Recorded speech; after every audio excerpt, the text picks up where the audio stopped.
Yo creo que todos conocen el Juan 17. Antes de comenzar, un poquito de contexto. Este pasaje se encuentra dentro de lo que se llama el discurso del aposento alto, en donde Jesús anima a sus discípulos, les enseña algunas cosas.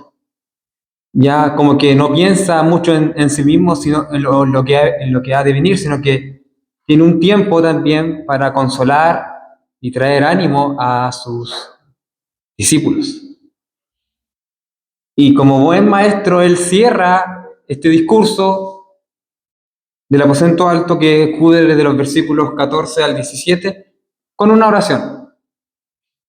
En el capítulo 17, lo que se conoce como la oración intercesora o la oración sumo sacerdotal de nuestro Señor Jesucristo. Y como introducción, quisiera partir con una pregunta. ¿Cómo se conoce bien a alguien? La respuesta podría ser la siguiente: hablando cara a cara. Pero a veces llegamos a conocer a alguien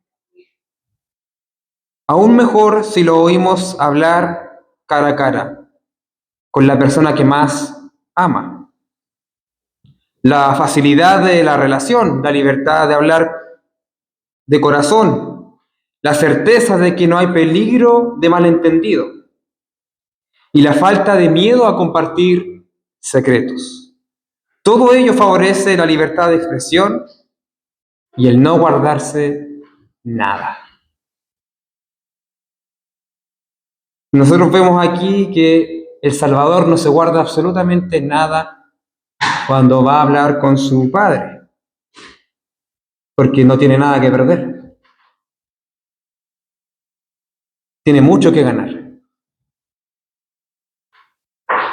La Biblia está llena de oraciones que llegan a conmover. Oraciones que son hechas desde un corazón alegre. Salmos de alegría, de regocijo. Oraciones que abrieron y cerraron los cielos. Recuerden Elías. Oraciones también que proceden de un corazón desesperanzado. Se me viene a la cabeza el Salmo 88. Ese salmo termina mal, empieza mal y termina mal. El Salmo 13, también. Otras desde un corazón afligido. Y también oraciones que proclaman de cierta forma las perfecciones del Señor.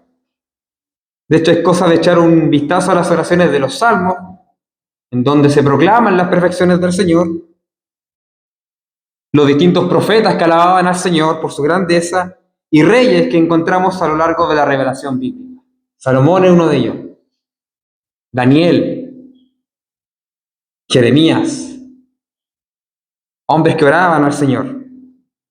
Pero esta oración, Juan 17, junto con la del Padre Nuestro, es sin lugar a duda la oración más excelente, sin pecado, sin hipocresía y llena de sinceridad que podemos encontrar registrada en la palabra del Señor. De hecho, esta oración es un acercamiento al corazón santo de nuestro Señor Jesucristo. En palabras de Sinclair Ferguson, en su libro Lecciones del Aposento Alto, lo recomiendo, él dice: este es uno de los grandes momentos sagrados del Evangelio de Juan. En cierto sentido nos hacen retroceder a sus palabras iniciales, Juan 1:1. Porque aquí, en esta oración, Jesús está cara a cara con Dios, su Padre, y en el seno del Padre. Si echamos una leída detenida y reverente al capítulo, vamos a encontrar que la oración del Señor es impresionante debido a varios elementos que nosotros vamos a encontrar aquí. En primer lugar, podemos decir que esta oración se puede ver como la consumación de los discursos anteriores a este capítulo, el discurso que el Señor les enseñó a sus discípulos.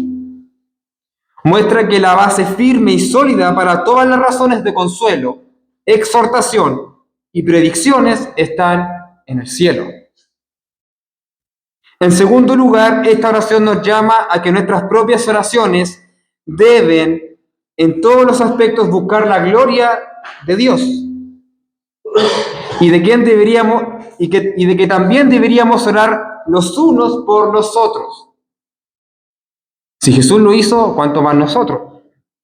Y como último elemento, esta oración es impresionante por el hecho de que Jesús incluye su propio ministerio durante las horas que ahora se desarrollan, que en este contexto se están desarrollando. Recuerden, Jesús está a punto de ser traicionado, va a ir al Getsemaní, va a sufrir, va a ser crucificado.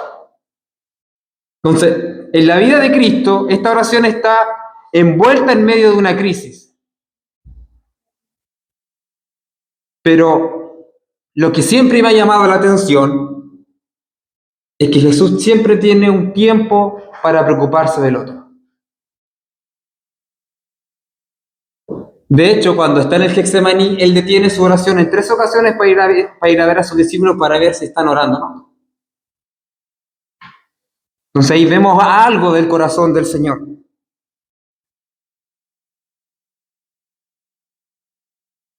También abarca el ministerio de los apóstoles en la siguiente generación. Y luego su intercesión se extiende hacia adelante, hacia la iglesia de hoy, mientras nos incluye en su oración y nos lleva ante su Padre. Así como Aarón, que tenía la responsabilidad de orar por su pueblo, iba con una tablita, por así decirlo, con 12 piedras que simbolizaban a las 12 tribus de Israel, pero la diferencia es mucho más significativa en este pasaje. ¿Por qué? Porque Jesús lo lleva en su corazón, en su tierno corazón. Y hoy día, como buenos presbiterianos, vamos a ver 3 puntos de esta oración. Y tengo que confesar que me hubiese encantado profundizar más en esta oración, pero no se puede, porque es inmensamente conmovedora esta oración. Demanda mucho de preparación, oración, porque como alguien dijo por ahí, este es un lugar santo. Estos son los pequeños momentos en los cuales uno tiene que ir, como el Señor lo dijo a Moisés, con los pies descalzos al Señor. Y como primer punto, nosotros lo vamos a encontrar en los primeros 5 versículos, en donde Jesús ora por sí mismo y por su ministerio terrenal. Jesús sabe quién es Él, sabe de quién viene y a quién va. Suena como un trabalengua, ¿no? Yo sé de dónde vengo, yo sé quién soy, yo sé a quién voy. En ello, para el Señor Jesucristo hay un gran regocijo. Él sabe que es el Hijo de Dios.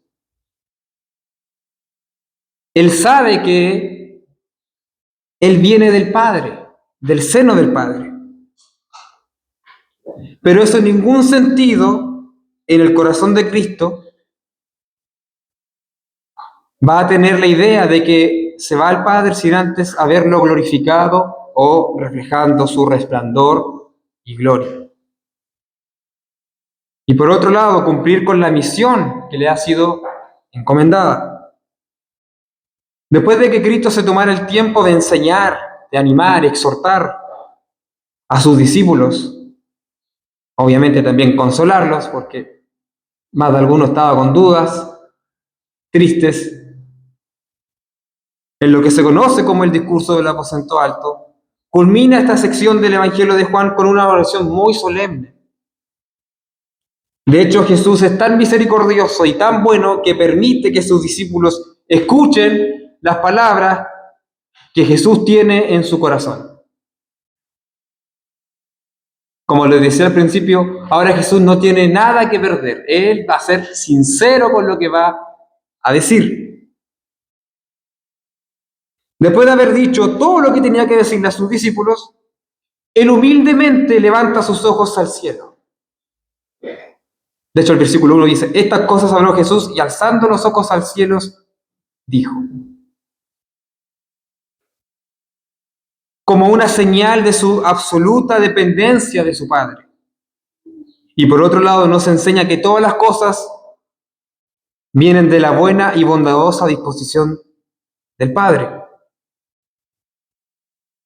Que todas las cosas las debemos buscar no en este mundo, sino que en el cielo, de donde se origina todo, de donde se originan todas las cosas, de nuestro Señor, de nuestro Padre, de nuestro Dios. Y por otro lado, escuchamos el comienzo de su oración con las siguientes palabras. Padre, la hora ha llegado. En estas palabras podemos ver al menos dos cosas. Primero vemos a Jesús totalmente consciente de de que Dios es su Padre. No por adopción, sino que porque Él es el Hijo eterno de Dios. Eternamente y para siempre, desde toda la eternidad, Jesús siempre fue el Hijo de Dios. Jesús siempre estuvo en el seno de su Padre. Por eso Él puede decir Padre con tanta calma, con tanto regocijo, con tanta confianza de que su Padre lo va a escuchar. Jesús, como dijimos anteriormente, sabe de dónde viene. De hecho, el Evangelio de Juan, en muchas ocasiones Jesús dice, yo procedo de arriba, yo vengo de mi Padre. Él viene del seno del Padre, Él es el Hijo de Dios, la segunda persona de la Santísima Trinidad. Jesús, al llamar a Dios Padre, muestra esa relación tan estrecha, tan profunda, caracterizada por ¿qué cosa? Por un amor profundo e infinito entre Él y el Padre. Lo segundo que podemos ver es que Jesús estaba profundamente consciente de que su voluntad está perfectamente unida a la del Padre. En la vida de Cristo, su único objetivo era en todo momento caminar en obediencia a la voluntad de Dios, su Padre. Y al hacer eso, Cristo se regocijaba. Amaba hacer la voluntad del Señor. Amaba, por sobre todas las cosas, a su Padre. Y se deleitaba en hacer su voluntad.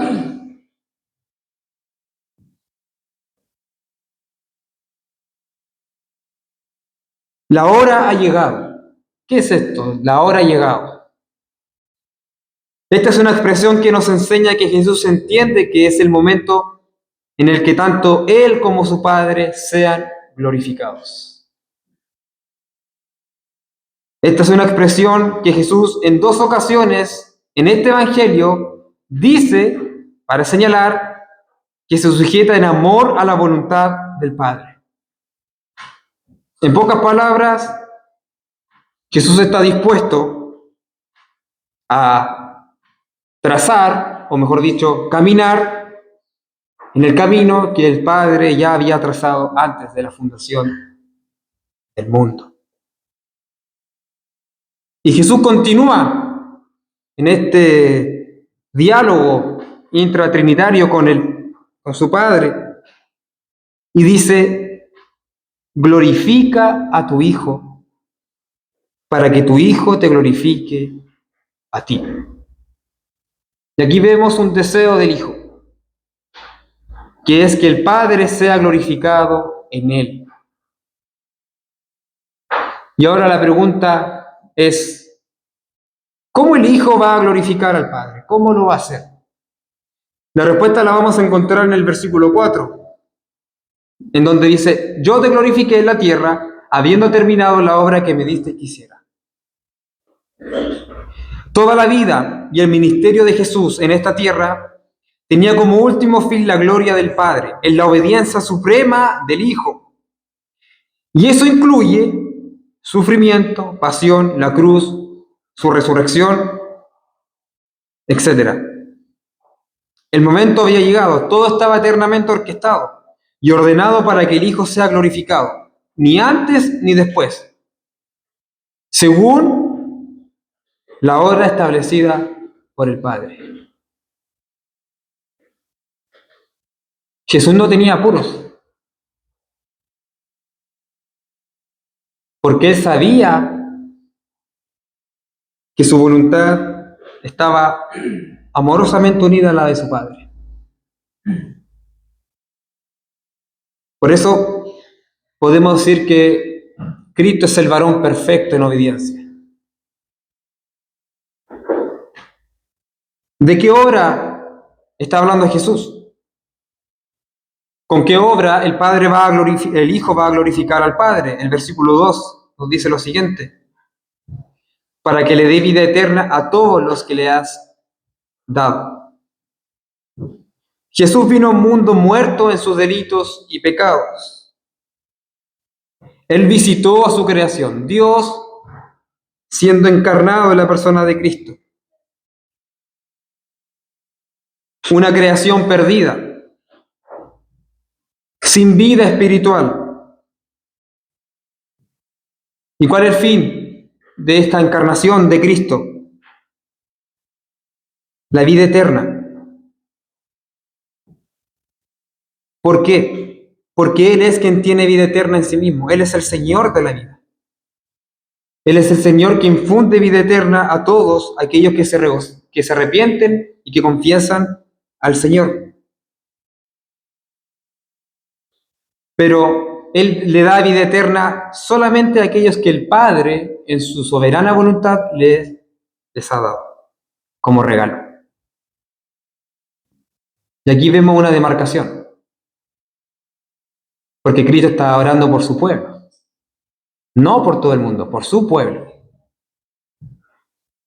Entonces el Hijo le da vida eterna a quienes son de su pueblo. ¿Y en qué consiste esta vida eterna?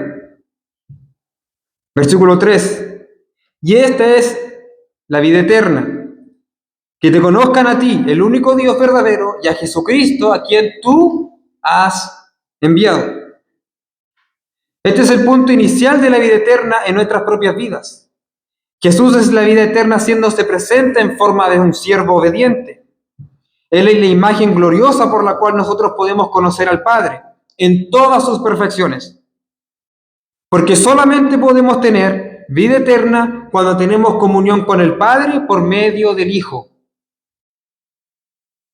y en la comunión del Espíritu Santo. Todo lo que Jesús enseñó e hizo fue en pos de que por medio de Él, el Padre, ¿qué cosa? Sea conocido, sea exaltado y adorado como ¿quién? Como el único Dios verdadero. No hay otra forma de obtener vida eterna. No hay otra forma en la cual el Padre imparta por medio del Hijo vida eterna a los pecadores. Es por medio del Hijo. No hay otra opción. No hay más opciones. Aquí no existen distintos caminos. No. Jesús es claro cuando Él dice: yo soy el camino, la verdad y la vida.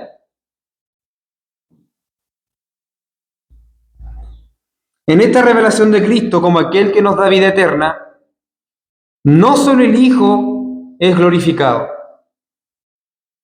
De hecho, Jesús en esta oración no ora de manera egoísta, no es egoísta, no es como nosotros, que constantemente oramos como si solamente existiéramos nosotros y solamente nosotros. Jesús desea ser glorificado para que por medio de esa glorificación el Padre también sea glorificado. Tanto en la vida, la cruz, la resurrección, coronación del Hijo, el Padre también es glorificado. Entonces podemos ver que tanto las excelencias del Padre como las del Hijo son puestas en evidencia. Y el verso 5 nos dice algo muy importante. Y ahora glorifícame tu Padre junto a ti, con la gloria que tenía contigo antes del que el mundo existiera. En este verso Jesús vuelve a pedir que el Padre lo glorifique, ya lo había hecho anteriormente. Para Cristo, la gloria que pide es un deleite, así también como un derecho. Ahora el Hijo anhela estar de vuelta con su Padre. La gloria que Él compartía con el Padre era un deleite para Él. En su vida aquí en la tierra, Él anhelaba disfrutar esa gloria compartida. Y no me cabe duda que estaba tanto en su mente como en su corazón mientras Él estuvo en esta tierra. Él anhelaba volver donde su Padre. Por otro lado, Él puede ser glorificado con esa gloria. No porque se la ganó, porque hizo algo, sino que esa gloria le pertenecía al Hijo por derecho. Porque Él era Dios. Él es Dios. Por ser igual a Dios en su divinidad, puede anhelar y pedir esa gloria que tanto anhelaba. Si bien Jesús, por el interés de salvar a los pecadores del infierno y de la ira venidera, desea volver a disfrutar de lo que tanto anhelaba, estar al lado del Padre. Lo que Él está pidiendo es volver a disfrutar de la presencia del Padre, sin mezcla de sufrimiento, y estar a su lado. Este es un mundo difícil de vivir. Disfrutamos de pequeños momentos en comunión con Dios, pero también somos soberanamente y por cosas que Dios solo sabe, en muchas ocasiones alejados de la presencia divina. Desearíamos que todo nuestro andar sea siempre un feliz y una continua comunión con Dios, pero no es así. No siempre gozamos de aquello, pero así como Jesús anheló el gozo de la comunión con el Padre y disfrutar de aquella gloria, nosotros, solamente por la gracia del Señor, somos llamados a prepararnos para el cielo. Así como Cristo anhelaba estar con su Padre, nosotros debemos prepararnos para el cielo. Deleitarnos en la futura gloria de la cual Cristo nos hace coherederos con Él. No porque nosotros la merezcamos, sino que por los méritos de Cristo nosotros podemos decir, el cielo me pertenece. No por mis méritos, sino que por Cristo nuestro Señor, por lo que Él ha hecho. Y no tan solamente anhelar esa gloria, sino que también a disfrutar desde ya y prepararnos para la gloria futura a la cual el Hijo nos invita. El punto número 2. Jesús ora por sus discípulos. Eso lo encontramos del versículo 6 al 19. Después de haber orado por Él y por la obra que Él perfectamente cumple en su vida, en estos pasajes nos encontramos con un gran sumo sacerdote, lleno de gracia y de verdad, un sumo sacerdote misericordioso, un sumo sacerdote que ahora pasa a orar y cuidar de sus discípulos, intercediendo por ellos, llevándolos al Padre, en oración, en súplicas, en ruego. Antes de rogar por ellos, Jesús describe a sus discípulos como aquellos que le fueron dados por el Padre. Es decir, los describe en relación a lo que ellos son tanto para el Padre como para el Hijo. Primero describe a sus discípulos y después ora por sus discípulos. Y ruega por ellos. Jesús simplemente está abriendo su corazón en relación a lo que son sus discípulos para Él.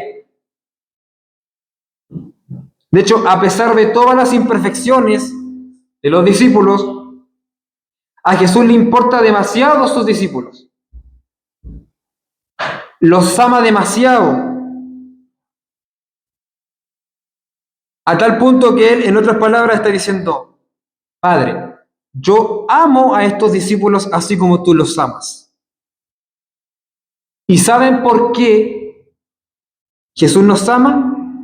Porque nosotros somos el regalo del Padre hacia el Hijo.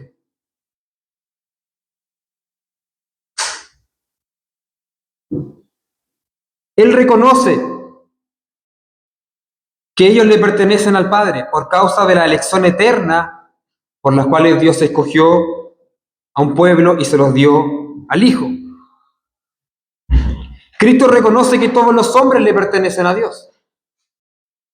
En cierto sentido, toda la creación le pertenece al Señor. Pero en un sentido más íntimo, fuimos dados por el amor del Padre hacia el Hijo.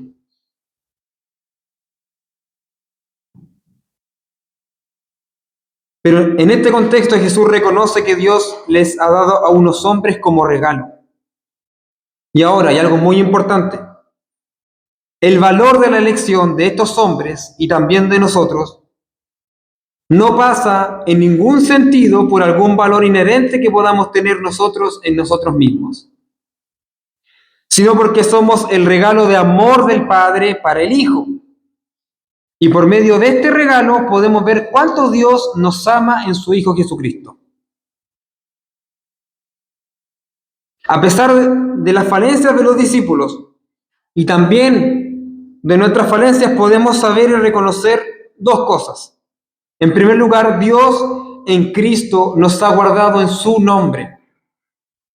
Y en segundo lugar, podemos conocer y saber de que somos del Hijo, le pertenecemos a Él por medio de su obra. Que sus palabras están con nosotros, en nosotros. Y que Él ha venido a hacer esto desde el seno del Padre.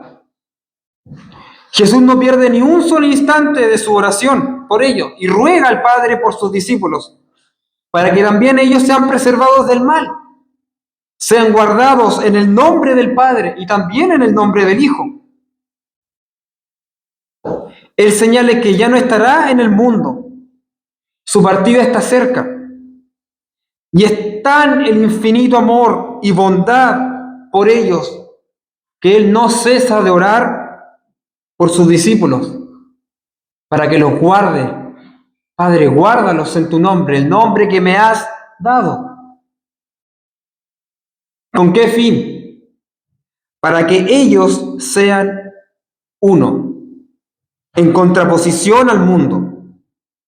Así como el Padre es uno con el Hijo, en esencia, Cristo anhela y desea que ellos, o sea, sus discípulos, sean uno. ¿En qué cosa? En amor y en el cuidado del uno por el otro.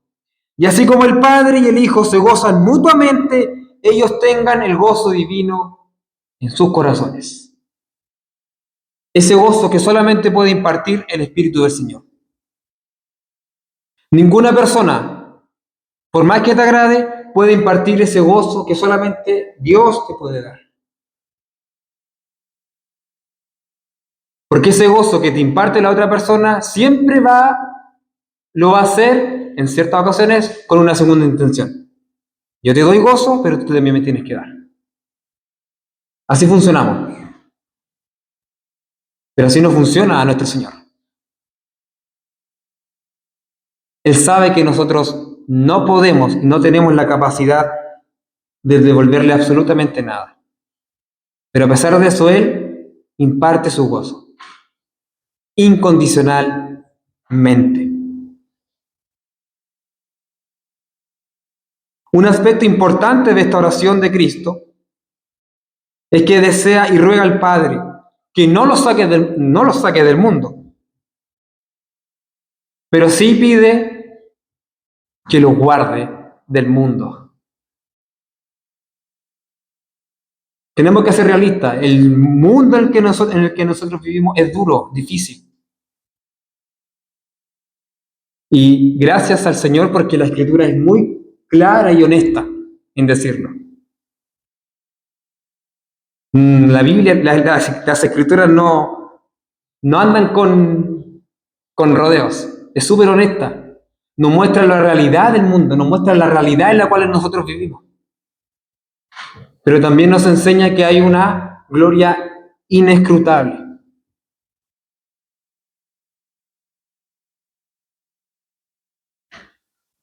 ¿Y de qué forma Cristo pide al Padre que los guarde del mundo? Santificándolos por medio de la palabra. Jesús mismo les ha dado a estos discípulos su palabra.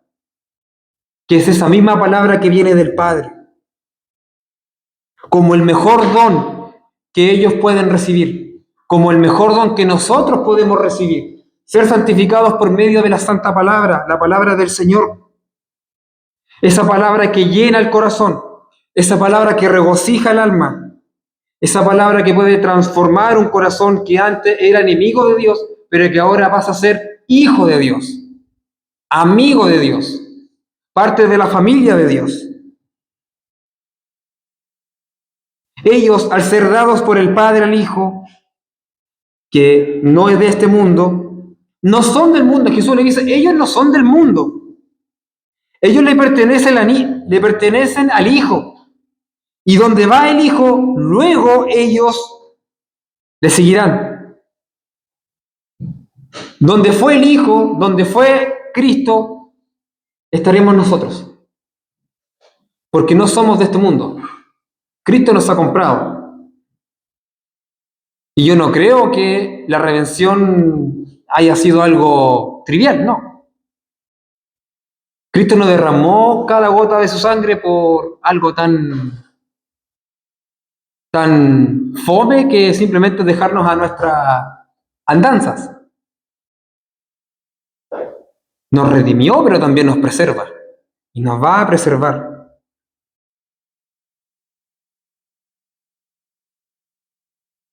Pero ellos necesitan, así como nosotros, ser preservados por la palabra de Dios. ¿Cuánto más nosotros, hermanos, que vivimos en un mundo difícil, caído, un mundo que constantemente y cada vez más aborrece la palabra de Dios? Y es raro porque esa misma palabra que ellos aborrecen es esa misma palabra la que los puede salvar, la que los puede transformar, para que ellos también puedan ser salvados y también puedan ser preservados. Pero es una realidad. Como dice el Salmo 14, dice el necio en su corazón, no hay Dios. Y esos mismos necios, por la palabra del Señor, pueden conocer a Dios. Jesús pide que ellos sean santificados. El versículo 17 dice, santifícalos ¿en qué cosa? En tu verdad. ¿Por qué? Porque tu palabra es verdad. En pocas palabras, es como si el Señor Jesucristo dijese lo siguiente: Padre, no solo guárdalos del maligno y del mundo, sino también conságralos en la verdad. Apártalos de una cosa, es decir, del mundo, y confírmalos en la otra, en la palabra por la cual ellos están siendo santificados. Y aquí el verbo santificar tiene la siguiente idea: apartar del mundo por medio de una efectiva santificación. ¿De qué cosa? De la vida, del modo de la mente y del corazón, lo que sentimos, lo que pensamos, de pensamiento, palabra y obras, para que uno comience a vivir cada vez más y más de acuerdo con la ley del Señor.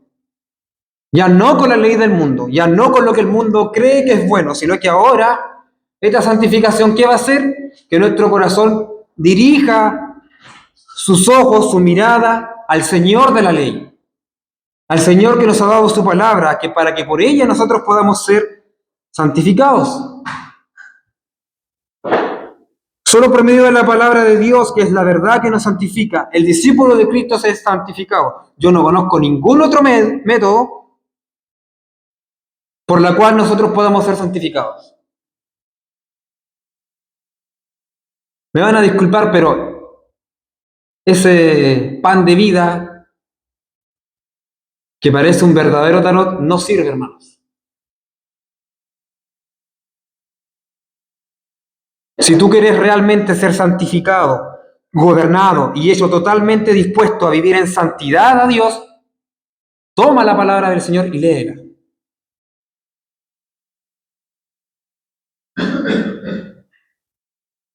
Léela. Y así como el Hijo fue enviado con la palabra de verdad, de hecho, Él es la palabra encarnada, Él ahora puede enviar a sus discípulos con su palabra de verdad al mundo, para que por la palabra de Cristo que mora en ellos, ellos puedan ir por el mundo bajo el cuidado y la preservación de Cristo, proclamando el buen evangelio de Cristo. Ese es uno de los grandes fines de la santificación, no solamente quedarnos y encerrarnos en nuestras casas y salir el día domingo a la iglesia, sino que también ir por el mundo con la palabra que mora en nuestro corazón e ir a predicar el evangelio de nuestro Señor Jesucristo. Este evangelio que confronta con la realidad de nuestro pecado. Este evangelio que transforma los corazones pecaminosos, corazones que odiaban al Señor, corazones que se rebelan constantemente contra el Señor, corazones altivos, orgullosos, necios, pero que por este santo evangelio Cristo puede salvar. Por este santo evangelio que trastorna la vida de una persona entera. Por este santo evangelio que puede trastornar ciudades enteras, incluso naciones enteras.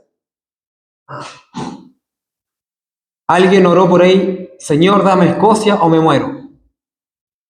Pero no simplemente se quedó con esa oración, sino que también trabajó, predicó, sufrió, para que el evangelio pudiese llegar a todas las naciones.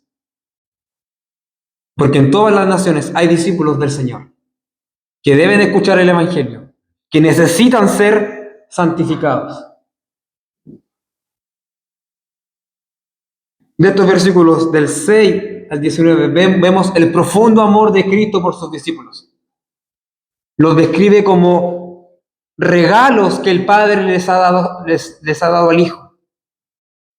Pero no solamente los describe, sino que también implora por ellos, para que sean santificados en la verdad. Y el punto número 3, Jesús ora por todos los creyentes. Y aunque no lo crean, Él ora por mí y también ora por ti. Siguiendo la oración sumo sacerdotal en el día de la expiación, Jesús ora por él mismo y su ministerio, su partida de este mundo a la gloria del Padre. También ora por sus discípulos más cercanos, por aquellos que se le podría considerar su familia, aquellos que el Padre les ha dado como sujeto y regalo de su amor. Y ahora llegamos a un momento en el cual Jesús ora por todos aquellos que van a creer por la palabra de sus discípulos. Los discípulos directos, los apóstoles. Eso lo vemos en el versículo 20. En esta porción de la oración vemos dos cosas. En primer lugar, lo que Cristo desea, lo que Cristo tiene en su corazón, y como segunda cosa, lo que Cristo desea para nosotros. ¿Qué es lo que nuestro Señor Jesucristo desea? Encontramos esta respuesta en los versículos 20 y 21 que dicen lo siguiente: pero no ruego solamente por estos, referencia a los apóstoles, sino que también por los que han de creer en mí por la palabra de ellos, para que todos sean uno. Ese es el fin de esa oración. Como tú, oh Padre, estás en mí y yo en ti, que ellos estén en nosotros, para que el mundo crea que tú me has enviado o que tú me enviaste. Lo que este pasaje nos enseña es que Cristo desea la unidad de todos los creyentes. Pero aquí Jesús no está orando por la unidad organizacional o institucional de la iglesia. Vemos que hoy en día hay muchas denominaciones. O como aquellas organizaciones e instituciones que podemos encontrar en el mundo. Sino que habla de una unidad y una vitalidad espiritual entre los creyentes, independientemente del color, raza, lengua o nación. El modelo que Cristo piensa y contempla es la semejanza que Él tiene en su unidad con el Padre. De hecho, el texto dice, como tú, oh Padre, estás en mí y yo en ti. Puesto que el Padre y el Hijo viven en la comunión del Espíritu Santo, ese mismo Espíritu que está en cada creyente. Por lo tanto, lo que Jesús desea es una unidad creada por el Espíritu Santo. Esa unidad que refleja su gloria y su unidad, su amor, su belleza. Podemos ver diferentes personalidades en este salón, diferentes formas de carácter, pero hay una cosa que nos une: el amor del Padre derramado en nuestro corazón por medio del Espíritu Santo. Esa es la unidad, esa es la verdadera unidad. Esta unidad creada por el Espíritu Santo tiene como fin principal que el mundo crea que somos enviados por el Hijo, que el mundo crea que Cristo ha sido enviado por el Padre. En otras palabras, la unidad de la Iglesia en unión con Cristo tiene como fin algo muy importante: la evangelización. Que el mundo pueda saber a través de nosotros que Cristo aún puede salvar, que su brazo misericordioso no se ha cortado para salvación. Él va a seguir salvando, Él va a seguir llamando a los pecadores al arrepentimiento hasta el último día. Él sigue siendo misericordioso, paciente, fiel. Salvador, Señor, dador de vida eterna. Él va a seguir salvando, pero va a seguir salvando hasta el último día, hasta que Él vuelva. Y mientras tanto, ¿cuál es la pega de la iglesia? Predicar el Evangelio, sin diluirlo, sin pasar por alto, por ejemplo, la tremenda realidad de nuestro pecado, la tremenda realidad de la santidad divina, pero también el tremendo amor de nuestro Señor Jesucristo por nosotros.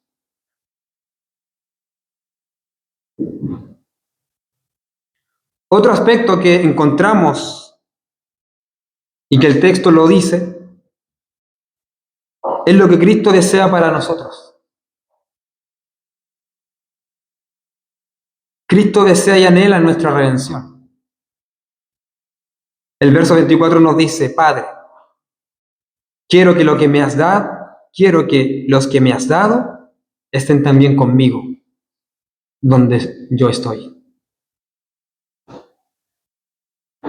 Ante la crisis por la cual Jesús está atravesando, Él piensa en nosotros. Él está dispuesto y anhela que todos aquellos que el Padre le ha dado estén con Él, que gocen de su presencia.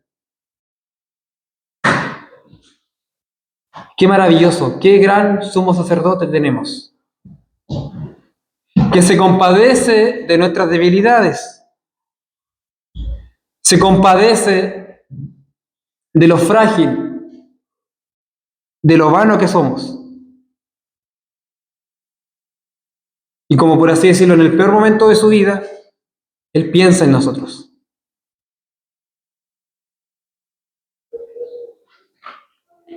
Pero más importante aún, por sobre todas las cosas, el anhelo de Cristo era que ellos vieran su gloria.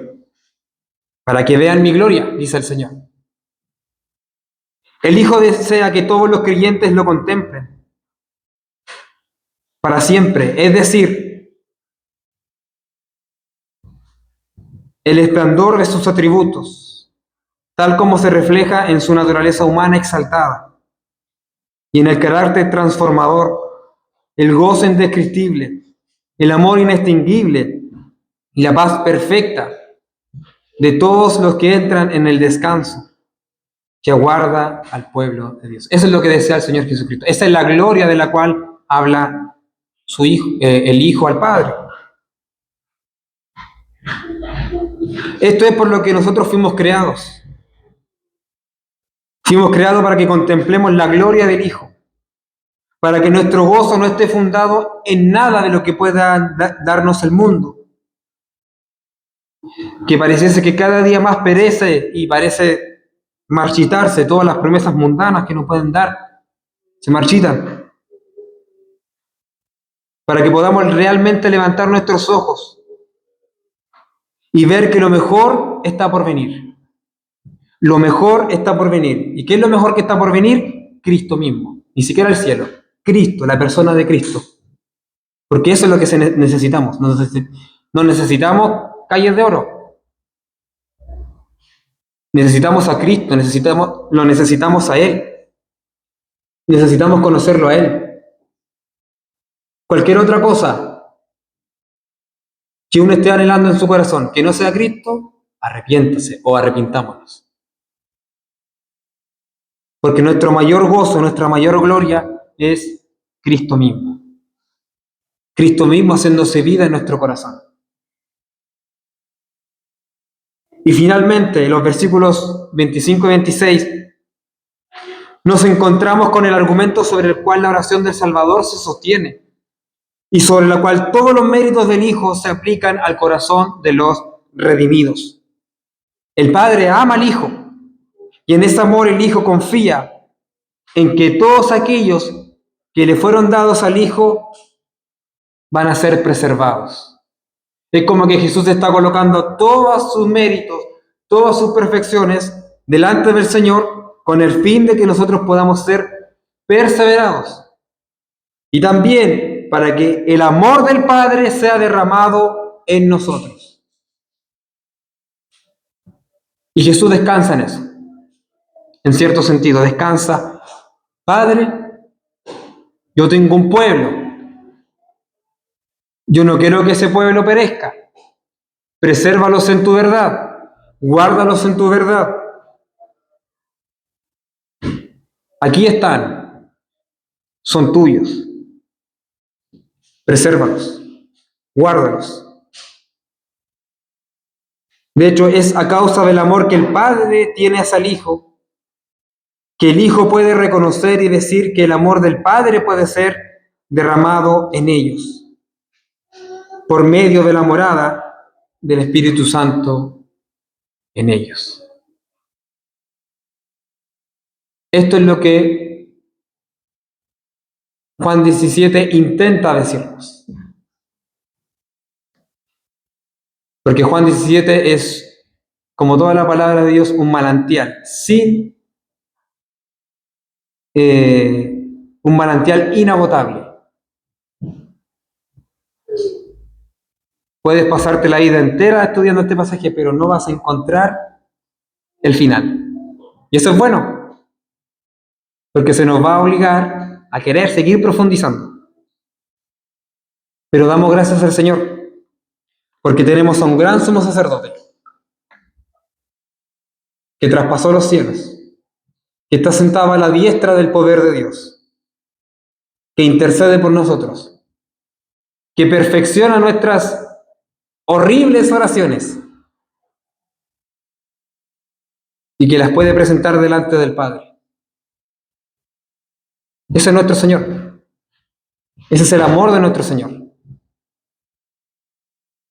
Que el Señor nos ayude a valorarlo como quien es Él. Oremos.